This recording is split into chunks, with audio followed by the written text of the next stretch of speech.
We're studying a book of sheer philosophy. Somebody would say, well, I came here to study the Bible, and you mean to tell me we're going to study a book that contains sheer philosophy? Absolutely. There's nothing more confusing than to have a lot of answers without any questions. The book of Ecclesiastes asks the questions, the rest of the Bible answers. The book of Ecclesiastes, we need to remember, is the only book in the canon that pictures life without God. Solomon, in his twilight years, writes his autobiography, and we see how far he has declined from his early years as king of Israel. You remember he built the temple. You remember in a dream he asked God for wisdom. You remember how he started off with humility, a worshiper, someone who obeyed and sought to please the living God.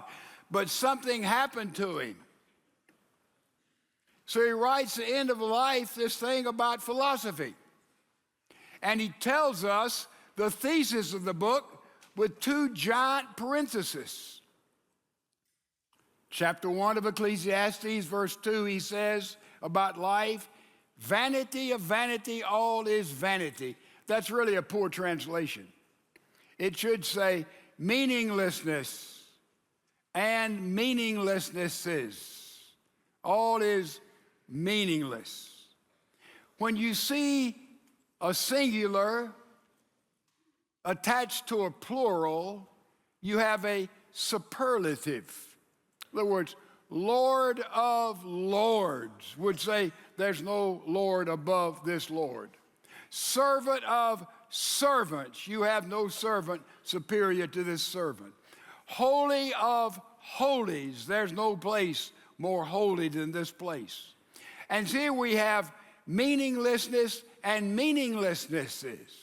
In other words, life is a void. Life is smoke. Life has no rhyme, no reasoning, has no significance, no value. And therefore, Solomon said, you don't have any purpose in your life. He says this in chapter 1, verse 2, and all the way to the end of Ecclesiastes, chapter 12, verse 8, he repeats the very same phrase. So there is a parenthesis saying, life doesn't make sense and you can't make sense of life. Well, I'm sure that made your day. But we proceed how Solomon developed this, and we understand that in this book of sheer philosophy, he forces us to answer the big questions of life that the rest of the Bible clearly answers. I want you to pretend with me for a minute that you got a call from your banker, say last Thursday afternoon, about 4 o'clock, and you pick up the phone and your banker says, I've got good news for you. Someone who loves you very much is going to deposit in your account 86,400 pennies every day. Quick math, $846 a day. That's good. Quick math, about $315,000 a year. That's real good. And that's going to be deposited in my account every day? Yes. The banker says there's one catch to this. This person who loves you very much says you must spend all of that amount every day. Any that you do not spend goes back to the bank. It didn't take you long to figure out, I think I can spend $846 a day. I'll have no trouble doing that. Now, let's get serious. That was pretend. The truth is that someone who loves you and loves me very much deposits every day in our bank of time 86,400 seconds. Now, the interesting thing about this deposit of time in your life and in my life is that we can't accumulate it. We can't say, I'm not going to use this time today, I'm going to save it for another moment. Time is like a coin. When you spend it, you can't recall it, you can't get it back. So how we use that gift that God gives us, who loves us very much, is exceedingly important. Time. By the way, what is time? You get a lot of squirrely definitions to that. A simple one, I think, it is a measurement of a period. That's time. Time is something that man has created. We created with that great timepiece that we find in the heavens, the planets, the sun, and the moon. We want to check the true and accurate time. We can look to that and see exactly what time it is. But when all the planets cease and the moon and the stars go away, there is no more time. And we move into timelessness. Some of us remember the gospel song, and it has a little phrase in it, and time shall be no more. When we leave this planet and move into eternity, there's no more time. We move from the finite to the infinite. We move from this earth into the heavens. And therefore, we in this life are interested in time, and we want to maximize the time that we have on this earth. And we use this element, this word time, all the time. Do we have time to do that? It's time to go. Time and timing is very important. There's a time to buy stock. There's a time to sell stock. Not that I do either one. Years ago, I had a little bit of money, a couple of $1,000s, and I bought high and sold low. I never again went to the Las Vegas that's called the market. So time is everything. When your company is in trouble, don't go to your boss and say, I need a raise. Poor timing. There's a time that we invest, there's a time that we use, and time involves timing. It means everything. We're sick and we don't go to the doctor. If we'd gone, we got a diagnosis, we'd got in well a lot sooner. You see, time and timing. And this whole section of Ecclesiastes is about time, this third chapter. We've already looked at the first chapter. If you missed that, Ecclesiastes starts off with great pessimism, and he says everything repeats itself. Life is circular, thesis, antithesis, synthesis, thesis, antithesis, synthesis.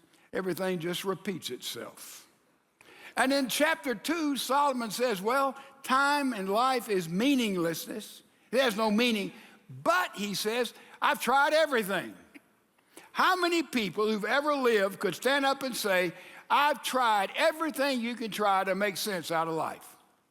Not many people have the capacity or the ability to do that. But Solomon did. And finally, he comes to the same conclusion. He came to 35 different times in the book of Ecclesiastes. Life makes no sense. It is without meaning. It is without significance. It is without value. Chapter 1, chapter 2. Now we come to chapter 3. And here he begins with this interesting verse. Verse 1. He says, there is an appointed time for everything, and there is a time for every event under the sun. he brings us back to time and timeliness.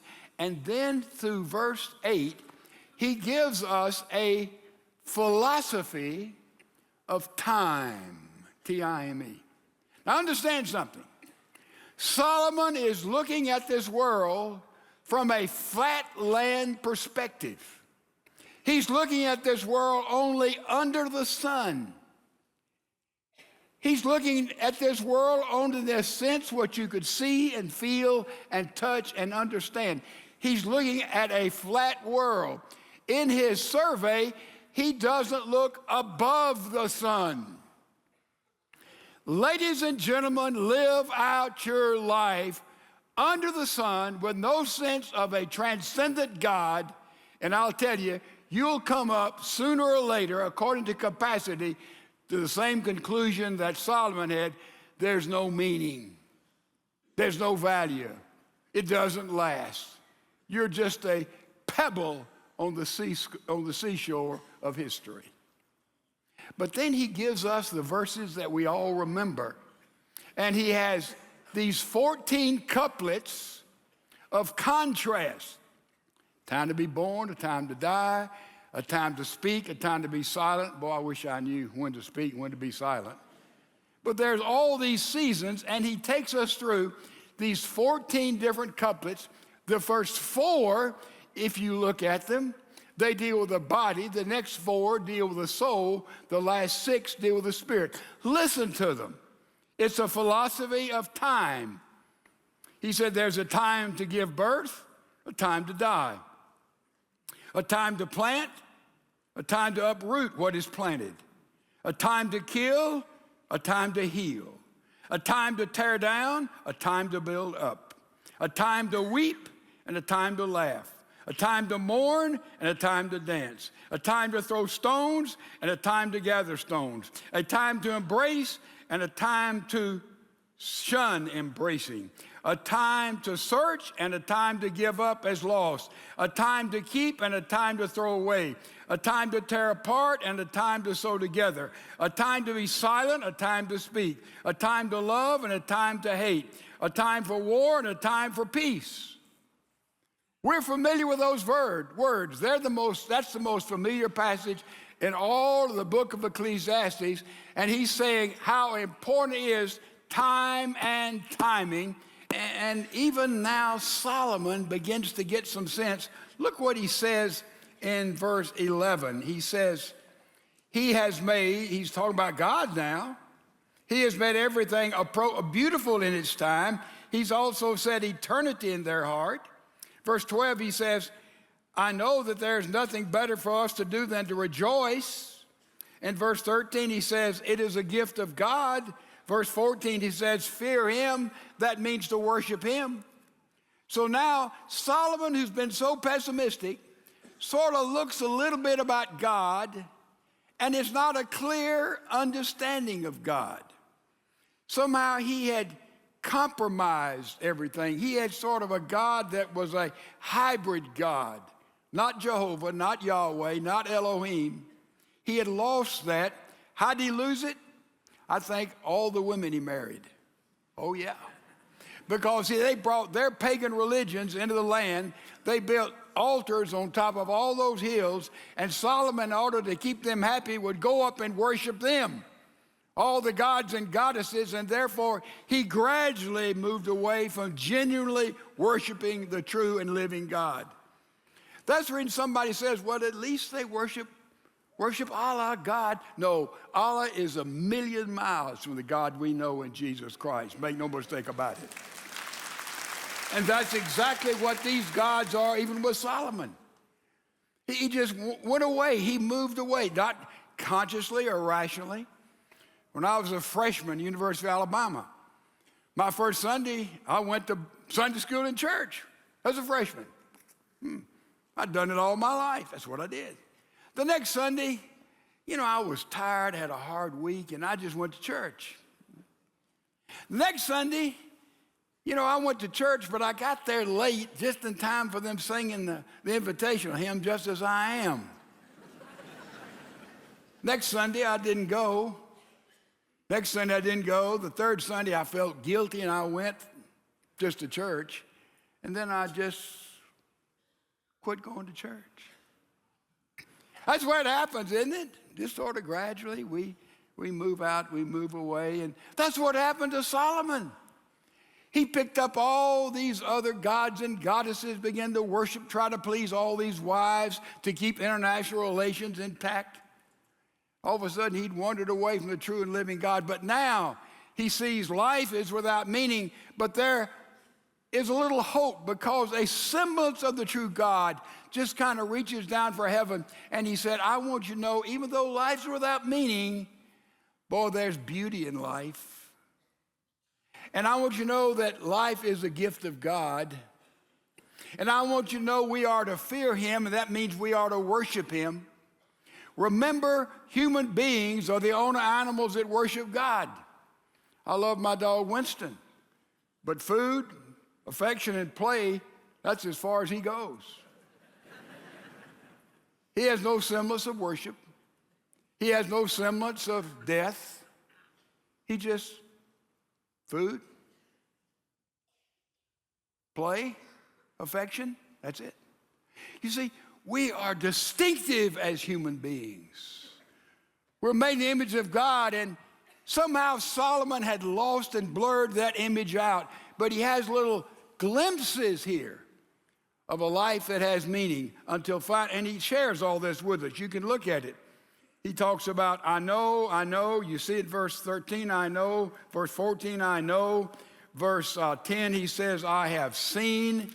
He says in verse 16, I have seen. In 17, he says, I said to myself. 18, he said, I said to myself. 22, he says, I have seen. What's he doing? He is saying, here's all of the philosophy of time, a time for this, a time for that.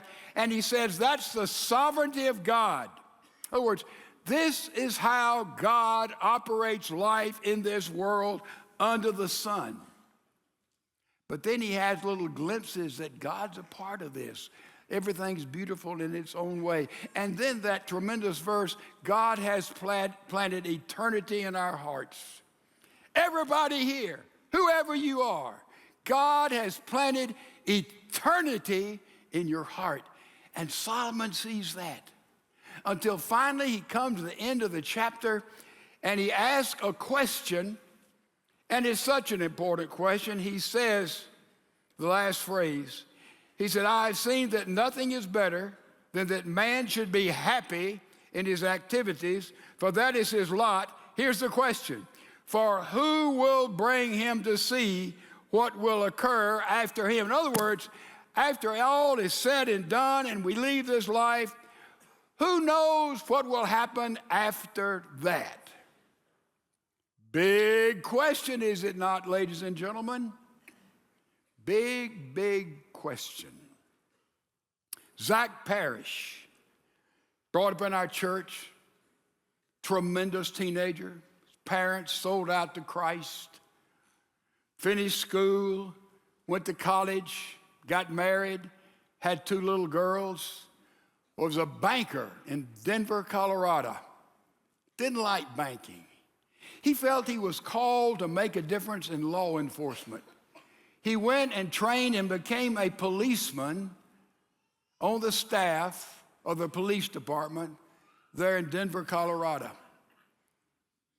It was on December the 31st, I got a call early in the morning that broke my heart.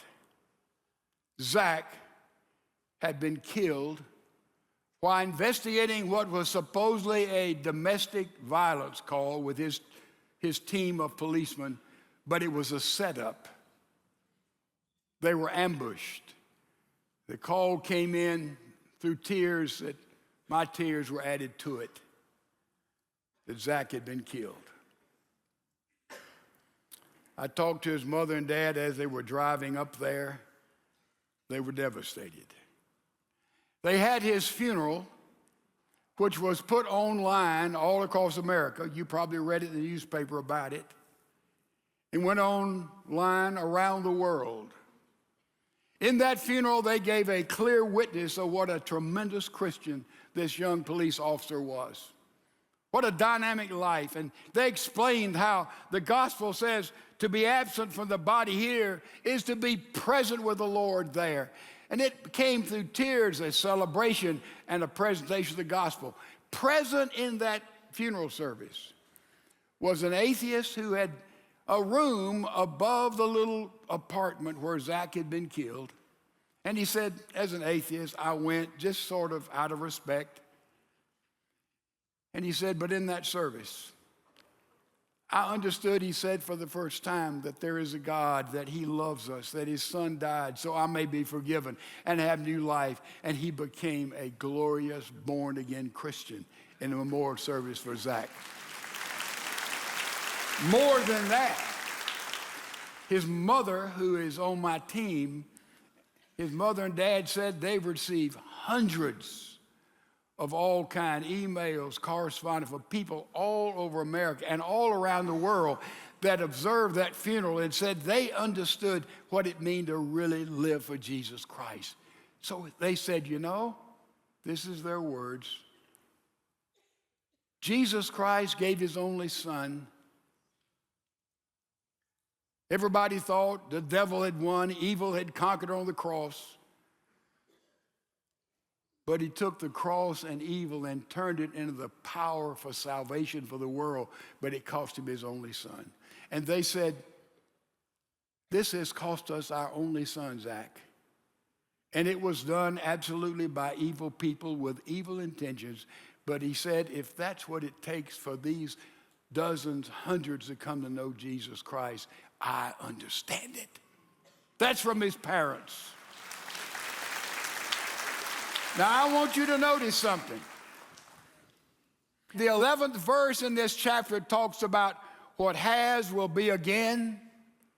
It says simply, God does not leave anything unfinished. If a life is shortened, there'll be a time in which that life will be fulfilled in heaven. Anything that's broken here, he will heal there. The Garden of Eden will come back into existence. There'll be a new heaven and a new earth. And by the way, what is science? Science is simply memories of the past. Write that down. Science is memories of the past. You say, well, I don't understand that. Geology is simply a memory of the earth.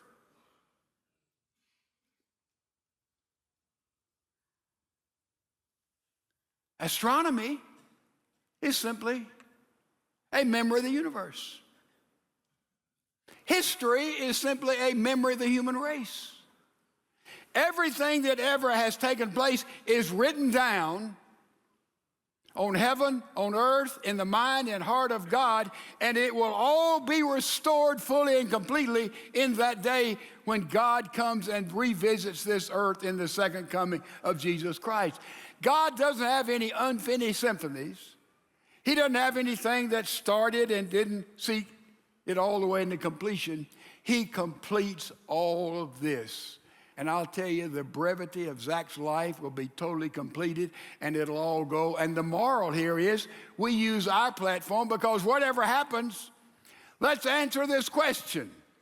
Well, who knows, asked Solomon, what's going to happen in all of this? I'm going to give you the answer that the Apostle Paul gave, and God gives us in the latter part of Romans chapter 8. And Romans 8 undoubtedly is one of the greatest books in all the Bible. Let me give you an answer to that. He says, what shall we say to these things? If God is with us, who or what can be against us? He did not spare his own son, but delivered him over for us all. How will he not also with him freely give us all things? Who will separate us from the love of Christ?